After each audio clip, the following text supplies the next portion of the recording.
गुरुजी, जब हम घर पर कोई महंगी वस्तु जैसे कार, फ्रिज, एसी इत्यादि जब खरीदते हैं तो माँ ने शुरू से ही घर में ये नियम बनाया था कि उस वस्तु पर शुभ लाभ लिखना, स्वास्तिक बनाना, टीका चंदन लगाना, आरती पूजा करना और कार में भगवान आदि की छवि लगाकर। महाराज जी, सही है या गलत? कृपया माँ। ये हमारे पूर्व परिपाटी है। हमारे यहाँ तो देखो कितना सुंदर भाव है कि अगर कोई नई साइकिल भी लाते हैं तो उसकी पूजा करते हैं, गाड़ी भी लाते तो उसमें भी भगवत भाव। यही हमारे धर्म की महानता है कि वो जड़ से जड़ वस्तुओं में भी भगवत भाव, उसकी पूजा करना, उसका भाव।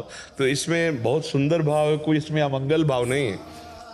कोई भी जड़ चैतन्य भगवत स्वरूप। देखो गांव में देखो, एक छोटी सी मढ़िया बनी और 4 पत्थर रखे हैं और उसी में सब जल चढ़ाते हैं, पूछते हैं, भगवान की भावना करते हैं। नहीं, छोटी सी भी कहीं भी किसी वृक्ष की पूजा शुरू, पीपल का वृक्ष, बट वृक्ष। हमारे यहाँ तो बहुत विस्तार है भक्ति का कि जड़ चैतन्य सब में भगवान की भावना है। तो कार आदि का देखो, जो सात्विक लोग होते हैं गाड़ी पे बैठने के पहले हैंडल के पैर छुएंगे, भगवत भावना करते हैं ना। इसमें भी भगवान विराजमान है, भगवान कृपा करें, हमारा मार्ग शुभ हो। ये बहुत अच्छी बात है, ऐसा करना चाहिए, सबको करना चाहिए। ये कोई निषेध बात नहीं है। हाँ, अब जैसे हम इस बात को निषेध करते हैं कि गाड़ी में भगवान नाम लिख देना। मान लो आपने राम लिख दिया, राधा लिख दिया, कृष्ण लिख दिया, अब वो पानी पड़ा पैरों के नीचे, ये नहीं। जो शुभ है, लाभ है, स्वस्तिक चिन्ह है, अच्छा भगवान की छवि अंदर टांग ली, कोई परेशानी नहीं है, ये बढ़िया मांगलिक है।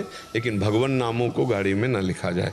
अब जैसे मोटरसाइकिल में पीछे लिखे हैं, मान लो राम नाम लिखे, हरिवंश नाम लिखे, राधा नाम लिखे, अब जूता सहित पूरा घुमा कर ऐसे चढ़ रहे हैं, फिर पानी पड़ा वो टायर के नीचे, वही जूतों के नीचे, तो उसी का नाम का तो अभिषेक करके हम चरणामृत पीते हैं।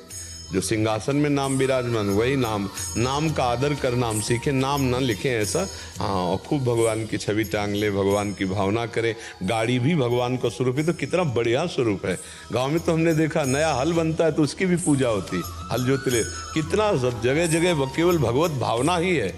एक दूसरे से मिलते तो राम राम भाई, चरण छुअन भाई, कितने पवित्र भाव हमारे धर्म में, कितनी महानता है कि जड़ चैतन्य सब में भगवान की भावना। यह ज्ञान नहीं है, कोई ऐसा कण नहीं जहाँ भगवान ना हो। तो सर्वत्र भगवान की भावना सिखाती है हमारे सनातन धर्म की वृत्ति, इसलिए तो बहुत बढ़िया है, इसमें कोई निषेध नहीं। तो महाराज श्री, जैसे उसमें हम जूते चप्पल पहन के हम बैठते हैं कार में, तो हम घर में नहीं जूते चप्पल रखते क्या? घर में भगवान की छवि नहीं होती क्या? घर के प्रारंभ में तो हमारे जहाँ जन्म हमारा हुआ था, वहाँ घर के प्रारंभ में नाम लिखा हुआ है।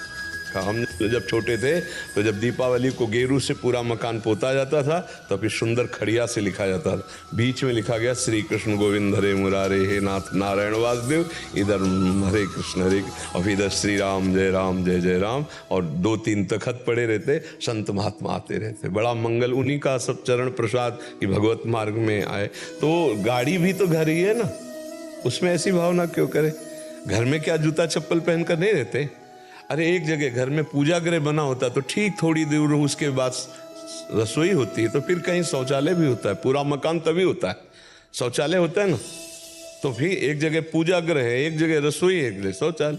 ये देखो, ये जा रहा है द्वार, ये यहाँ से, यहाँ भगवान बैठे हुए हैं, और ये मलाशय है, मूत्राशय है, और ये सब तो भगवान की सृष्टि की रचना। उसमें ये नहीं सोचना कि गाड़ी में भगवान की छवि लगी तो हम जूता कैसे पहने।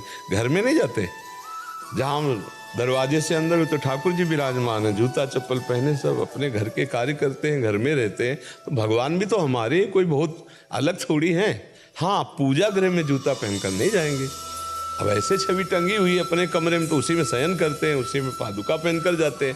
पूजा गृह में अलग है, दर्शन के लिए छवि अलग है। तो ऐसे ही पूजा गृह थोड़ी कार है, कार तो दर्शन के लिए ठाकुर जी बना दिए गए और भावना उसमें कर रहे, चल रहे। और सही पूछो तो जब सब ठाकुर जी हैं तो आप कौन हो? सब कुछ उसी का बना हुआ है, उसी धातु का, उसी तत्व का, तो आप किससे बने हुए हो? जब कार में भगवान मान सकते हो तो इसमें भगवान नहीं है क्या? है तो इतना भेद काहे को करो? हाँ, वही तत्व है। जहाँ तुम दूसरी जगह देख रहे हो यहाँ भी है। जब यहाँ देखना शुरू कर दोगे तो मस्त हो जाओगे। यही तो भूल हो रही है, घर के ठाकुर को भुलाकर बाहर भागते घूम रहे हो, कहाँ कुछ मिल रहा है। और यहाँ ढूंढ लो, सब जगह मिल जाएगा। जिधर देखोगे सर्वम खलमिदम ब्रह्म, नैना नास्ति किंचन, वही दिखाई देगा, दूसरा कोई है नहीं। जो आप हैं वही वो है। ब्रह्मविद ब्रह्म ही बहुत है, ब्रह्मविद ब्रह्म ही बस। यार हास्य रघुनाथ कर बेग न जाने कोई, जो जाने रघुपति कृपा तो सपने मोह न होए।